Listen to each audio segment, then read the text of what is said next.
Okay, so four types of HRT. So when I was saying earlier about signposting them into HRT, there are four types of HRT. We have got a whole talk on this, so I really recommend that you check it out.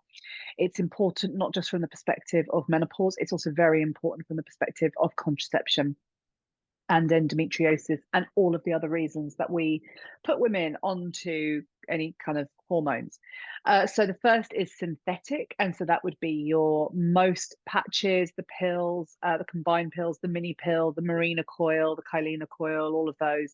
That would be your synthetic HRT. You then have body identical HRT, which is represented in the left hand picture. There's a body identical. So body identical means that the chemical composition of that hormone looks exactly the same as the hormones in our body. And so there is a body identical progesterone called Eutrogestin. That is the estrogen gel pump with it, which is actually a synthetic estrogen. I'm quite a fan of it because you can dose accordingly. There is a body identical estrogen called estradiol. It's a patch, but a lot of women, particularly in perimenopause, are struggling with getting their dosage right, and a patch is a little bit hard to dose. So Eutrogestin is the body identical progesterone. It can be a game changer. We do go into more detail in this.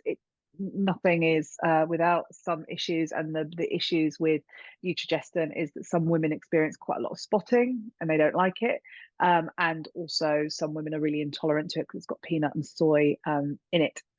But there's the body identical, and for the women that it works for, it is a literal life changer.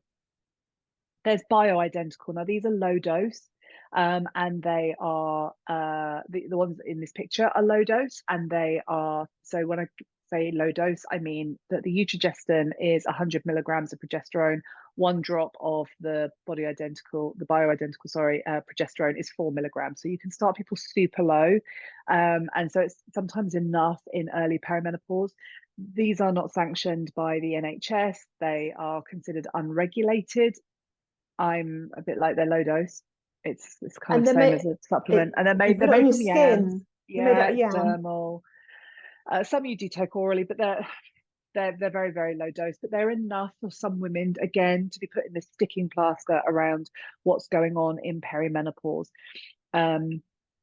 You can work with those through, I'm a practitioner who works with bioidentical hormones, and there are other practitioners who work with bioidentical hormones. And we are hopefully creating a course in the near future. We finished Mm. writing our book on bioidentical hormones for our practitioners who have finished our training. But you can get bioidentical hormones in high dose. And for those, you have to work with specialist doctors. Again, these are unregulated by the NHS. But I'm one of the funny women who can't have Eutrogestin, and there's absolutely no way they're getting me on synthetic progesterone because, as far as I'm concerned, it's just pure poison. It's quite an extreme opinion, but that's my opinion. So the bioidenticals in high dose, they're actually called compound bioidentical hormones. And what happens is they do a blood draw once a year. They check what's happening with your hormone levels, and then they compound you your own HRT. It's phenomenal. You know, these are proper labs, they're proper doctors. It's just very, very expensive, and so it's inhibiting cost wise to a lot of women. So we tend to recommend the Harley Street doctors for women where they're just not getting any, they're not able to function, they're an incredibly complicated case, or they're just not able to tolerate the Eutrogestin, and they just need help. They need that kind of help. So those costs are higher, but they can be game changing. And then there's herbal. So this would be your traditional route. So your black cohosh, your chaste tree, those kind of things, maca, soy.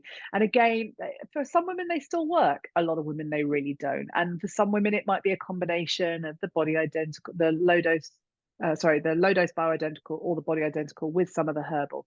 But we do the training on the herbal supplements that we can use in peri to postmenopause as part of the course. But it's just interesting to know. So when your client going, oh, I'm on HRT, it's my question is always, what is your HRT? And as soon as they say they're on something like the Mirena coil, I'm like, that's not actually HRT. But again, check out the other talk for that because we go into a lot of detail. I think the thing that I find frustrating about the messaging around HRT, and we've read a number of books by, well, the Davina book was one, the other one was by a leading doctor, that we're going to be doing a book review on soon. We are. Now, one of the challenges that I have with the messages that keep coming through and the case studies that they have in their books is there is this woman who is an absolute mess, and she's got really low libido and no sex drive, and then she goes on HRT, she goes on estrogen, and everything is magically cured.